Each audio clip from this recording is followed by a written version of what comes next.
The only company that I have recently heard that people are actually getting a credit card with and with having a charge off is Capital One. So Capital One is still giving people credit cards, even if they charge their account off and they actually sold it, which is very different. Usually you do not see that happen. If you guys have a charge off with a company, they will not give you a new account until you actually fix your previous account. But I do like that Capital One is actually doing this. So try to see if it's going to work for Capital One. I don't know if this is the account that you're referring to, but definitely try to see if you can get an account with them.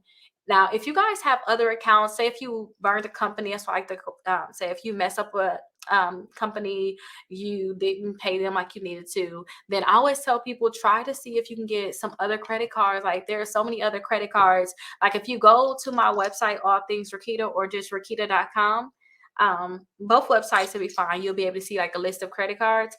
Then you'll see like a list of credit cards that you can get if you have bad credit. You can also see credit cards that just do TransUnion only, just pull TransUnion only, credit cards for balance transfer. But there are so many different credit cards here in general, bankruptcy friendly. If you had a bankruptcy, then you can see other accounts that you can get here. And I'm pretty sure you did not mess up like every company that's out there. So you guys can definitely try to see if you can get some of these credit cards. And a lot of these credit cards, like if you go all the way down to the bottom of my list, pre-qualified, no hard inquiry.